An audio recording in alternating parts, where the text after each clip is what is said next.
복음서에서도 계속해서 우리가 질문을 해야 될 게 하나 있다면 그 예수님은 누구신가 이거죠. 예수님이 어떤 분이신가. 복음서는 이 부분들에 대한 해답을 우리들에게 주고 있습니다. 예수님이 누구인가? 예수님은 누구인가? 이 간단한 이 질문,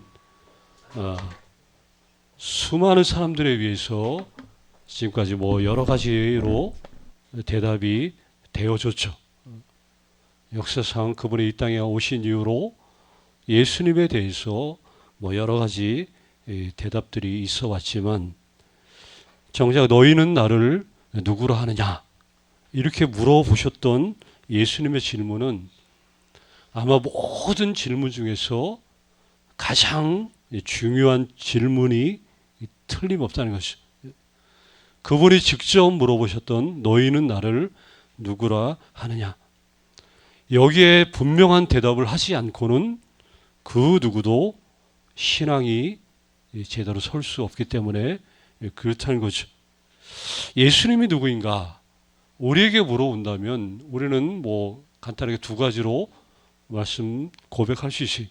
주님은 말 그대로 우리의 주님이시고 우리의 하나님이 되십니다. 이렇게 아마 고백할 수 있겠죠. 예수님을 믿는다는 것, 여러 가지 설명들이 있을 수 있지만 오늘 우리 요한복음 9장을 토대로 보면 예수님을 믿는다는 것은 마치 빛을 인식하는 것과 같다. 이렇게 요한복음 9장에 설명을 하고 있어요. 빛이라는 것은 우리가 그 빛을 볼 때에 그 빛을 알게 되죠. 반면에 빛이 없다면 우리는 아무것도 말 그대로 볼 수 없고, 그러니 만일 우리가 빛을 보면서도 빛이 이렇게 비치고 있다는 것을 인식하지 못한다면 그 상태는 어떤 상태예요? 눈먼 상태, 소경된 그런 상태, 그것과 다를 바가 없다는 거예요. 봐야 알 수 있는데 보지 못하면 그게 바로 장님이죠. 오늘 여기 요한복음 9장에 나타난 이야기를 쭉 보면 그 두 종류의 사람을 대조적으로 묘사를 하고 있어요. 쉽게 말하면 이거예요. 눈을 뜬 사람과 눈이 먼 사람들. 눈이 멀어버린, 이게 어떤 역설적이죠. 상반된. 한 사람은 태어날 때부터 앞을 보지 못했던 그야말로 맹인이고, 다른 쪽의 사람들은 그 당시 그 종교 지도자들이었던 바리새인들인데, 이 사람들은 멀쩡한 눈을 뜨고 있으면서도 말 그대로 제대로 보지 못하는, 그러니까 정상적인 사람들이 아니라 정상적이지 않은 이런 그 두 부류가 오늘 9장부터 쭉 그 어떤 논쟁의 대상자들로 이렇게 등장을 하고 있습니다. 우리가 이 맹인에 대한 이야기, 실로암에 가서 실로암 얘기도 쭉 나오지만, 이 이야기를 통해서 중요한 거, 이 이야기는 쉽게 말하면 이런 거예요. 어떻게 보면 하나의 어떤 신랄한 그 고발, 신랄한 책망인데, 눈을 멀쩡히 뜨고 있으면서도 정작 앞을 보지 못하는 어떤 신앙적인 그 맹인에 대한 신랄한 고발, 책망이고, 또 한쪽으로 보면 동시에 하나님의 빛이 어떤 사람들에게 비춰지는가, 하나님의 빛이 누구에게 임하는가, 이거를 보여주는 너무나 은혜로운 이야기이기도 하다는 거예요. 본문에 나오는 이 맹인이 눈을 뜨게 되는 과정을 9장 이게 내용이 굉장히 큰 이야기죠. 9장이 전체적으로 이제 그 이야기가 쭉 나오는데, 이 맹인이 예수님을 만나서 눈을 뜨게 되는 과정을 단계별로 굳이 살펴본다면 몇 가지 가정을 이제 겪습니다. 이 사람이 처음에 예수님에 대해서 알고 있었던 것은 뭐 11절에 보면 예수라는 이름이 이 사람이 예수님에 대해서 알고 있었던 전부에 눈을 감고 있으나 예수님에 대한 이야기들이 온 이스라엘 사방에 지금 소문이 난 상태잖아요. 그래서 예수라는 그 이름을 들었어요. 그런데 처음 단계는 예수라는 이름, 그게 이 사람이 예수님에 대해서 알고 있는 전부였는데, 근데 그 영적인 눈들이 이제 점점 단계별로 이제 떠지기 시작해요. 그 다음부터는 이제 처음에 예수라는 이름만 알고 있다가 나중에 한 33절에 가다 보면 하나님으로부터 온 선지자라는 그 단계까지 오다가, 그리고 마지막 단계에 오면 오늘 우리가 읽은 본문에 나오죠. 38절에 보면 눈이 완전히 뜨여져. 그리고 예수님을 주님이라고 이 사람이 고백하고 주님의 발 앞에 엎드려 경배했다. 엎드려 절하는 것은 그게 경배, 예배죠. 그게 주님을 예배하는 단계까지. 처음에 예수라는 이름만 알고 있다가 나중에 그분을 경배하는 그런 단계까지 이렇게 나아가게 되는데, 자, 예수님이 이 눈먼 자를 통해서 자신을 쉽게 말하면 증거를 하는데 거기에 특별한 이유가 있죠. 아까도 말했듯이 이 이야기가 눈을 뜨고 있으면서도 제대로 보지 못하는 사람들에 대한 신랄한 고발이면서 동시에 뭐라 그랬어요? 하나님의 빛이 어떤 사람에게 비춰지는가. 너무나 놀라운 은혜로운 이야기라고 말씀드렸죠. 그 얘기하는 하나님은 사람들의 쉽게 말하면 어떤 고정관념을 여지없이 무너뜨리는 분임을 우리가 성경을 통해서, 아니 우리가 예수 믿고 경험한 바로는 하나님은 우리들의 모든 고정관념을 뛰어넘는 깨트리는 분이심을 우리는 잘 알고 있죠. 하나님의 일하시는 방식은 사람들의 방식하고는 너무나 다른, 너무나 획기적일 때가 너무나 많다는. 그런데 하나님이 일하시는 일이 획기적인데 그 중에서도 특별히 사람을 부르시는 일에 있어서는 더더욱 그렇다는 거예요. 우리 성경에 쭉 나오는 인물들 많잖아요. 의외의 인물들. 다윗부터 시작해가지고 아브라함도 마찬가지죠. 사람들은 생각할 때 이 사람이 아니면 도대체 어떤 사람이 쓰임 받겠는가라고 생각하는 어떤 기준들이 다 있는데, 그런데 전혀 생각지도 못했던 이런 사람들, 다윗이 왕이 될 거라고 그 누가 생각했겠어요? 심지어 그 집안에서조차, 그 부모조차도 전혀 기대하지 않았던 그 많은 아들들이 있는데 그 중에서도 전혀 꿈에도 혹시 이놈이 제일 낫다라고 전혀 생각지 않은 그런 부모. 그런데 하나님은 다윗을 부르시죠. 사사들 보세요. 다 보면 어떻게 저런 사람. 그런데 그런 사람들을 들어서 하나님이 당신의 일을 이루시는 것들을 보게 되죠. 신약에 넘어와서도 마찬가지.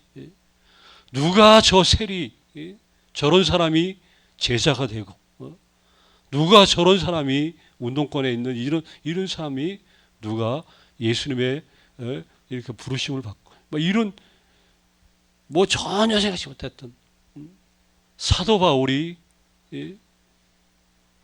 그렇게 위대한 사도로 부름을 받을지 그 누가 알았겠냐. 그러니까 하나님은 사람들이 생각했던 그런 고정관념 이런 것들을 다 깨뜨리고, 막달라 마리아 같은 여자, 그 귀신 들려가지고 사람들 이런 사람이죠. 그런데 가장 예수님 측근에서 그분을 보필했던 이런 사람들. 그러니까 사람들이 보기에는 하나님의 관심과 사랑의 대상이 될 수 없을 거라고 생각했던 이런 사람들, 이런 미천한 자들을 하나님이 선택한 그 이야기들이 성경에 너무나 많이 나온다는 거예요. 여기 하나님 태어날 때부터 눈이 먼 사람. 그렇다면 말 그대로 장애가 있는 이 사람을 통해서 하나님은 당신의 일을 이렇게 나타내려 하신 거죠. 사람들의 사회에서 주류가 아닌 이 비주류, 이런 사람을 택하셨어요. 바리새인들은 철저히 하나님은 그런 사람들을 통해서 일하실 거라고 그 사람들은 눈꼽만큼도 생각지도 못하는 그런 사람들이죠. 바리새인들은. 그래서 멀쩡한 눈을 갖고 있으면서 여기 그 쭉 뭐 이제 9장 내용에 전반적으로 보면 자기들을 가리켜서 모세의 제자들이라고 자기들을 통칭해. 우리는 모세의 제자들이다. 뭘 말하는 거예요? 하나님의 율법에 대해서. 모세하면 율법이죠. 모세 그 율법에 대해서는 정통하고 율법에 관해서는 깊은 통찰력. 우리는 그 일가견을 가지고 있다. 그래서 자기들은 모든 어떤 그러한 그 기준과 어떤 모든 그 신앙의 방식들을 우리는 다 잘 알고 있다라고 생각하는 거예요. 그런데 정작 이런 사람들이 예수님이 하나님으로부터 온 그런 분임을 전혀 알지 못했죠. 여기 눈먼 사람들에 대해서 바리새인들은 뭐 바리새인뿐만 아니죠. 이스라엘 사람들은 이미 그 계산이 된 그 어떤 선입견을 가지고 있어요. 우리 구장에 뭐 초반부터 쭉 그 논쟁이 나오는데 태어날 때부터 가지고 있었던 이 사람들의 어떤 고통과 어떤 장애 또 불행 이거를 뭘로 여기는 거예요? 자기 자신의 죄 아니면 그 부모의 죄 때문에 그렇게 된 거라고 생각한 사람들이. 이게 이스라엘 사람들 유대인들의 사고방식. 이 바리새인들이 율법 선생님들이잖아요. 그렇죠? 선생님들이 뭘 가르쳐요? 이런 거를 가르치는 거예요. 그러니 이 유대 사람들은 이런 것들을 배워가지고 이런 생각이 이미 자리 잡아요. 이게 얼마나 이게 잘못되고 무서운지. 우리도 은연중에 사람들은 이런 생각들을 가지고 있어요. 누군가의 불행, 누군가의 어떤 고통을 바라볼 때, 어쩔 때는 이런 것들을 바라보면서 이게 저놈의 그 행실과 저놈의 삶의 어떤 이런 것들에 대한 대가로 어떤 저주와 어떤 형벌로 이렇게 행여라도 인식한다면 그거는 하나님이 원하시는 그 생각들은 전혀 아니죠. 근데 우리는 이걸 너무 좋아해요. 눈에 보이는 걸 가지고 어떤 그 대가, 어떤 원인 결과 그래가지고 원인이 있으니까 저렇게 결과가 있는 거. 이런 식으로 바라볼 그런 그 다분히 그런 성향들을 사람들은 가지고 있다는 거예요. 바리새인들은 이게 너무 철저했어요. 그러니 저놈은 제 형벌로 누군가 어떤 그러니까 하나님으로부터 벌을 받아서 저렇게 눈을 앞을 보지 못하는 건데 그러니 예수님이 그 사람에 대해서도 그렇게 했다는 거예요. 그러니까 예수님 자체에 인정할 수가 없는 거죠. 할 수가 없는 거지. 여기 우리가 읽은 오늘 뒷부분 본문에 쭉 보면 이 사람의 이제 증거가 이제 명백해. 눈을 뜨게 되고 이게 이전에 보지 못했던 사람이 이제 눈을 뜬 상태에서 이게 완천하에 이게 드러난 거예요. 지금 보지 못했던 사람이 지금 보는 것을 지금 다 누구나 다 알게 됐는데 그럼에도 불구하고 그의 말을 그냥 일축해버려요. 왜냐하면 죄 가운데 태어났기 때문에 굳이 그 소리를 들을 필요도 없다는 거예요. 그래서 오늘 이야기가 정말 역사적이죠. 맹인이 되었던 이 사람은 빛을 봤어요. 그런데 자기들은 모든 것을 알고 있다고 생각했던 이 사람들은 오히려 눈이 먼 거죠. 눈이 먼 거죠. 물론 때로는 하나님이 우리의 눈을 가리실 때가 있지. 남들은 다 아는데 자기는 모르는 이럴 때도 있지. 그런데 뭐 그런 거하고는 전혀 다르죠.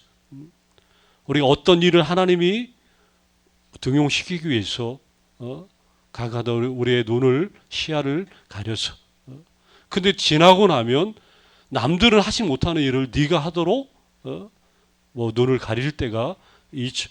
근데 이 바리새인들은 그런 거하고는 전혀 상관없는 거예요. 아예 자기들의 그 생각과 고정관념으로 모든 것들을 스스로 말 그대로 차단해.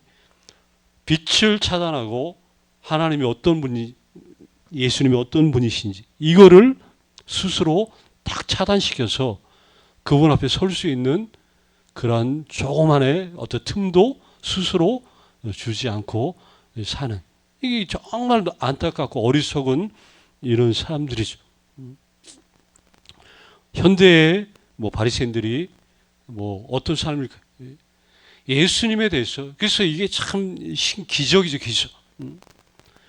그분을 이렇게 알 수 있다는 것, 그분을 믿을 수 있다는 것, 이게 빛을 보여줘도 보고도 빛을 보지 못하는.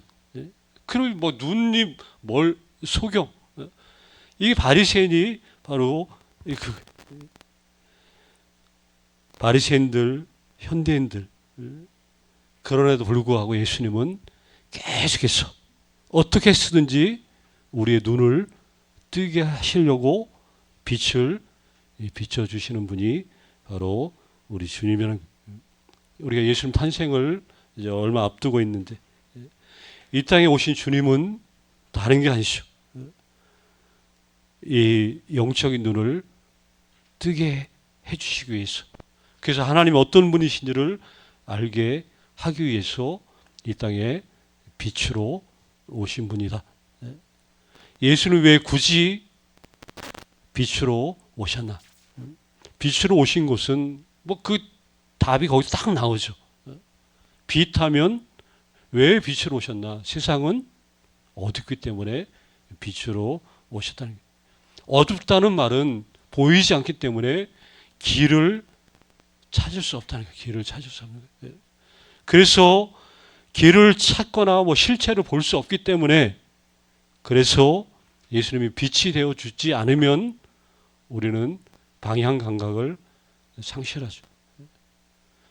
마치 강야에서 어디로 가야 될지, 무엇을 먹어야 될지 그걸 해결할 방법이 없을 때 그때 주님이 그 길을 내시고 양식을 제공한 것처럼 어둠에 있는 이 세상에서는 도저히 우리가 어느 방향으로 가야 될지 어떻게 살아야 될지 알지 못하기 때문에 그래서 빛으로 오셔서 빛을 비춰주니까 우리가 갈 길을 알게 된 거예요. 갈 길을. 다른 불빛이 다 꺼져도 그분만은 꺼지지 않는 우리의 빛이 되신다. 이 영적 이 소경은 눈을 뜨고 그거를 제대로 한 거예요. 제대로 한 거예요. 예수님이 자기의 눈을 밝혀서 결국은 뭐 앞을 보고 어떤 사물을 보는 이 삶의 중요함이 얼마나 큰가 이거를 알려주는 게 아니라 정작 눈을 뜨면서 그분에 대해서 알게 된. 그러니까 이게 자기의 육신에 눈뜬 기쁨도 잠시 나를 눈을 뜨게 한 그분이 어떤 분인가를 아는 이게 확 밀려오니까 그분 앞에 단번에 어떻게 해요? 엎드려 경배했다는 거예요. 엎드려 절했다는 거예요. 예배했다는 거예요. 예배했다는 거예요. 엎드림으로 인해서 당신은 나의 구세주가 되신다 하는 것을 사람들 앞에 이분이 내 눈을 뜨게 했습니다. 막 말할 필요도 없이 이분이 나의 모든 삶의 이제 주인 되심을 그 행동으로 보여주고 그리고 성경 어느 역사에도 사람의 눈을 뜨게 한 예는 한 번도 안 나요. 한 번도 안 나.